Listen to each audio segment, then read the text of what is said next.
Hello, good morning guys. Paper तुमचा आहे पण झोप मला लागत नाहीये. तर magnetic field due to electric current मध्ये आपले इम्पॉर्टंट क्वेश्चन्स बघूया विदाउट वेस्टिंग टाइम. कमी वेळात पटकन जेवढे कव्हर होते तेवढे सगळे आपण पटकन कव्हर करूया. चला तर सगळ्यात पहिल्यांदा बघूया. पहिला आहे बायोट सॅवर्ट्स लॉ. बायोट सॅवर्ट्स लॉ काय सांगतो, जर एखादी वायर असेल त्यातून करंट वाहत असेल तर त्याच्या भोवती मॅग्नेटिक फील्ड तयार होते. त्या वायरमुळे तयार झालेल्या मॅग्नेटिक फील्ड मध्ये एखाद्या पॉइंट वरती किती मॅग्नेटिक फील्ड तयार होते हे कोण सांगतं आपल्याला, तर बायोट सॅवर्ट्स लॉ सांगतो. म्हणजे ही स्ट्रेट लाईन वायर आहे, तशी एक लूप मध्ये असते गोल, तिथं झिरो असते. ह्याची किती असते, म्यू नॉट समथिंग समथिंग असते दुसरीकडे. आणि इथं आपल्याला अर्बिटरी शेपची बघायचे. अर्बिटरी शेप म्हणजे असा फिक्स नसतो हा शेप, त्याला अर्बिटरी शेप म्हणतो आपण. असं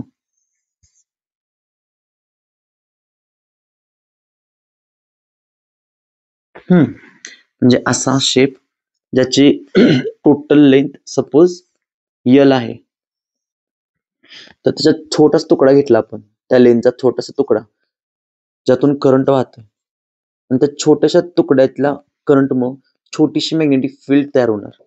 ह्या लेंथच्या छोट्याशा तुकड्यामुळं किती मॅग्नेटिक फील्ड तयार झाली हा कोण सांगतो, बायोट सॅवर्ट्स लॉ सांगतो.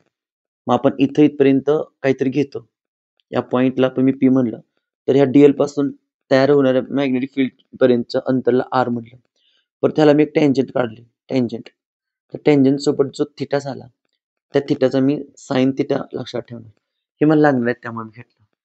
हा ऍक्च्युअली थिटा जो असतो ना तो डीएल आणि आपला आर मधला असतो, तो आर क्रॉस आर मधला.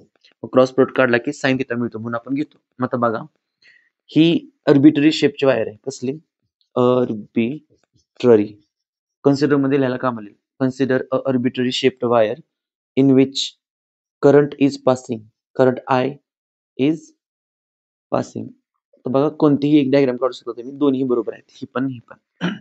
तर इथून करंट वाहताना स्मॉल एलिमेंट डीएल आपण कन्सिडर केला, स्मॉल एलिमेंट डीएल, आणि त्याच्यामुळे तयार होणाऱ्या पॉईंट पी वरती किंवा कोणत्या पॉईंट वरती मॅग्नेटिक फील्ड किती असणार ते काढायचे. Small length Diehl, small magnetic field dB तयार होणार. आता डीएल पासूनचं मॅग्नेटिक फील्डच्या पॉईंट बी पर्यंत अंतर त्याला आपण स्मॉल आर म्हणायचं. जर आपण ह्याला टँजंट काढली अशी, जी निघेल आपल्याला टँजंट तशी, त्या टँजंट सोबतचा काहीतरी थिटा तयार होणार. तो थिटा आहे ना, तो असणार DL cross R, cross product म्हणजे साईनचा वगैरे. तर बघा, I Diehl sine theta R. आता बायोट सॅवर्ट्स लॉचं diagram, half mark, consider half mark, 1 मार्कला स्टेटमेंट, असं 2 मार्कला पडतं. 3 मार्कला पडलं तरी जरा लिहायचं. फक्त बघा कसं आहे हे, आपल्याला इक्वेशन कसं बघायचं बघा. लेंथ आपल्याला काय मिळतंय हे, ह्याचं स्टेटमेंट लिहायच्या आधी तुम्ही काय काय लिहू शकता बघा. आधी हे डी बी आहे ना, हे प्रोपोर्शनल आहे. कशाला, magnetic field B J small आहे इज डायरेक्टली प्रोपोर्शनल टू, कशाशी, जेवढा लेंथचा एलिमेंट असेल तो, म्हणजे डीएल. हे एक झालं. दुसरं, हा डायरेक्टली प्रोपोर्शनल आहे करंटशी, जेवढा जास्त करंट तेवढी मॅग्नेटिक फील्ड जास्त. आणि दुसरं, हे डीबी डायरेक्टली प्रोपोर्शनल आहे त्या थिटाशी.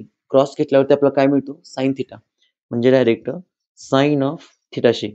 आणि तो जो आहे तो इनव्हर्सली प्रोपोर्शनल आहे अजून, कशाशी, 1/, square of R, square of R एवढ्याशी. मग तुम्ही हे याच्यावरून स्टेटमेंट तयार करू शकता. स्टेटमेंट कसं तयार करणार तुम्ही, magnetic field produced by current carrying conductor is directly proportional to, कशा कशाची डायरेक्टली प्रोपोर्शनल आहे तो, dB is directly proportional to I म्हणजे करंट, परत dl length element dl and sin of theta, sin of theta. इथपर्यंत clear आहे. and inversely proportional to r square. आता ही काढायचं आहे म्हणलं इज इक्वल द्यावं लागणार, आणि इथं काहीतरी कॉन्स्टंट घ्यावा लागणार. तो असणार आहे म्यू नॉट अपॉन 4 पाय, आणि पुढं I Diehl sine theta upon r square. हा मिळाला आपल्याला फॉर्म्युला. आणि स्टेटमेंट तुम्ही लिहू शकता, तुम्ही पाठ करा किंवा बुक मधून लिहा.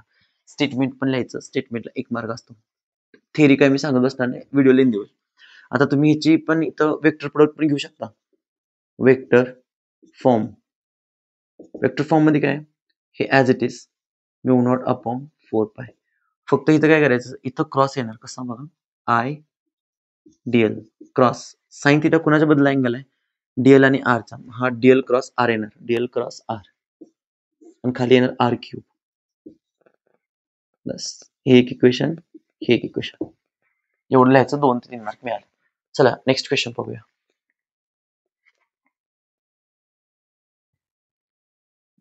बघा, B produced DL proportional to I sine theta R square, आणि इथं सगळ्यांशी येते, सब बघून घ्या व्यवस्थित येते का, क्लिअर आहे इथपर्यंत. चला पुढे जाऊया.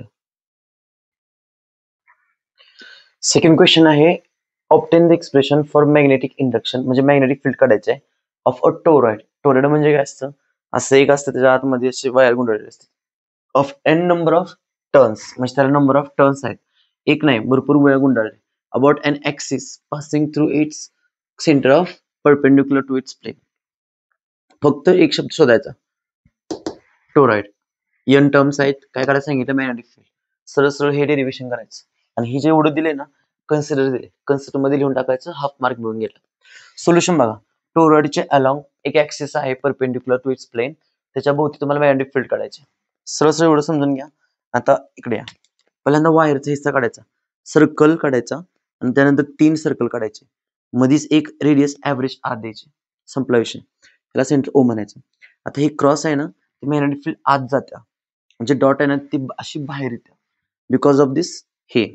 मग तुम्ही डायग्राम हाफ मार्क, हे दिले ना, हे लिहा, consider toroid of n number of turns, इथून लिहिलं चालतंय, consider an toroid of n number of turns about an axis passing through its centre of and perpendicular to its plane, r is the average radius वगैरे असं. हे कन्सिडरला half mark आरामात भेटले.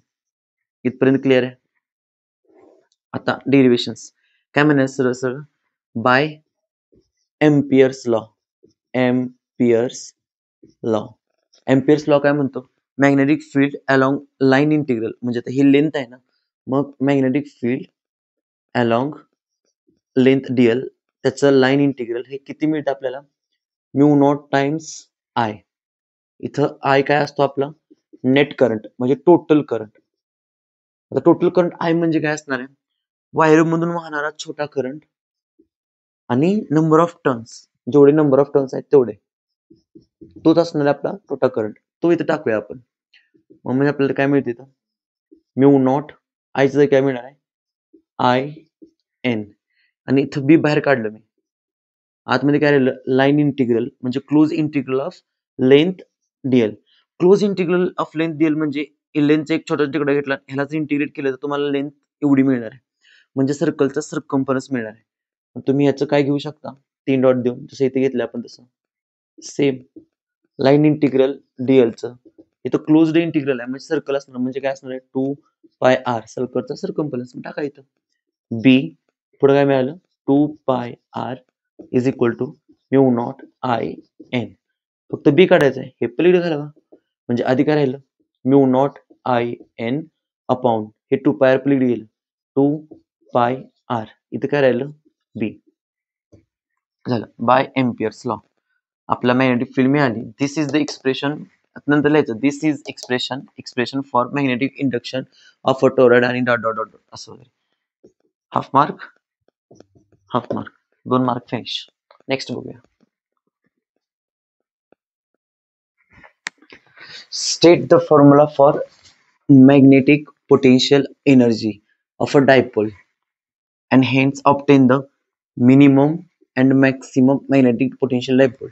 आता बघा, मॅग्नेटिक पोटेन्शियल एनर्जी असणार आहे ती मिनिमम कधी असणार आहे आणि मॅक्सिमम कधी असणार आहे ते काढायचं आहे. सगळ्यात पहिल्यांदा म्हणा, वी नो, आम्हाला माहित आहे. काय आम्हाला माहित आहे, 2 भाग करतो की मॅग्नेटिक पोटेन्शियल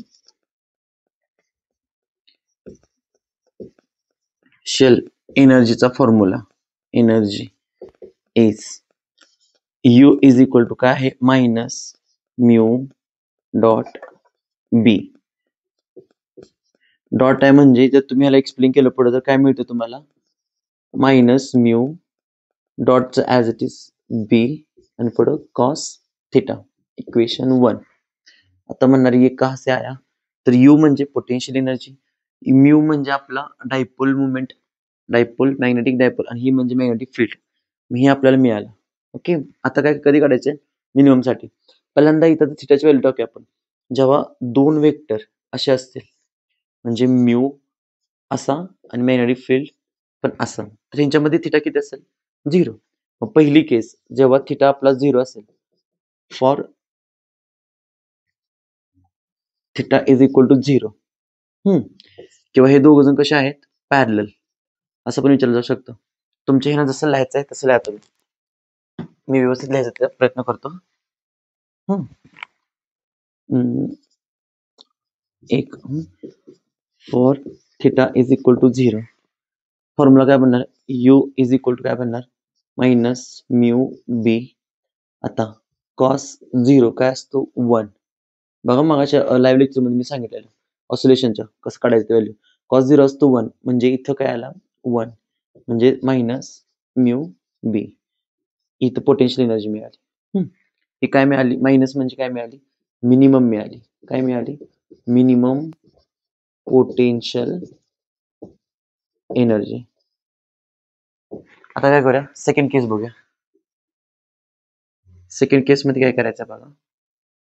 सेकंड केस मध्ये एक म्यू असा असेल, दुसरा अँटी पॅरलल असेल. म्हणजे बघा दोघांमध्ये थिटा किती झाला, फॉर थिटा 180. मग यू आपला काय बनेल, पोटेन्शियल एनर्जीचा फॉर्म्युला काय तुम्हाला माहिती आहे, मायनस म्यू बी कॉस थिटा, मायनस म्यू बी कॉस थिटा.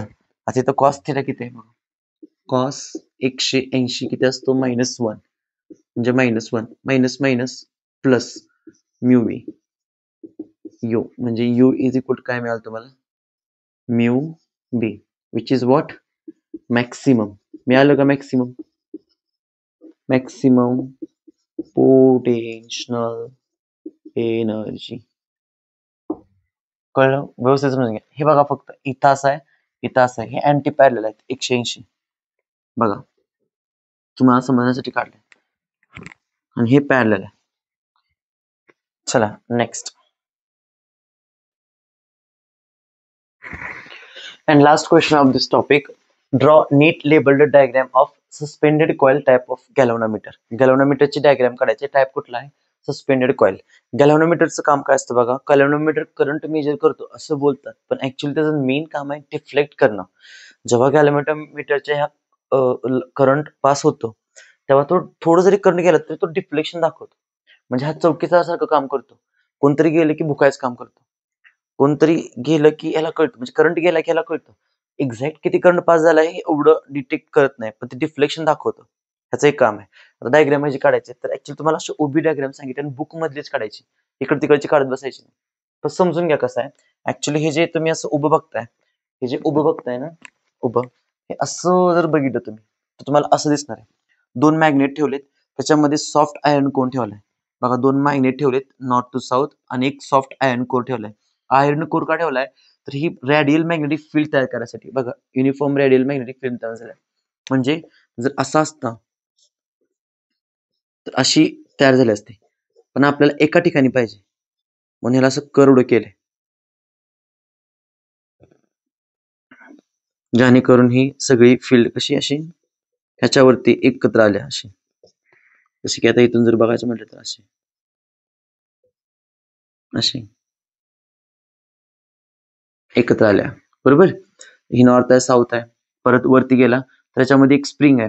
जेवढा करंट पास होईल तेवढं ती टॉर्जनला रोटेट होणार आहे, आणि जेवढं ही रोटेशन होणार आहे तेवढंच ती स्केल वाढणार आहे. आणि परत ही स्प्रिंग आहे ना ती रिटर्न लावणार आहे, म्हणजे माघारी यायला करंट पास झाल्यावरती असं रिस्टोरिंग टॉर्क, असंच काहीतरी वर्किंग स्टार्ट होणार आहे. आता हे झालं, आणि ही वरची जी आहे ती स्केल आहे, हे परमनंट मॅग्नेट आहेत, ह्याला कॉइल म्हणायचं. आय होप तुम्हाला हे सगळं कळलं असेल. आता उद्या न्यूमेरिकल्स बघूया, पण ह्यातले इम्पॉर्टंट पॉईंट तर कव्हर केलेत. सो आता नेक्स्ट टॉपिक बघूया. आणि अभ्यास करत राहा, हिम्मत हारू नका. जो आज पडेगा तो कल लिखेगा, असला विषय झालाय. चला, good night, see you in the next video. All the best.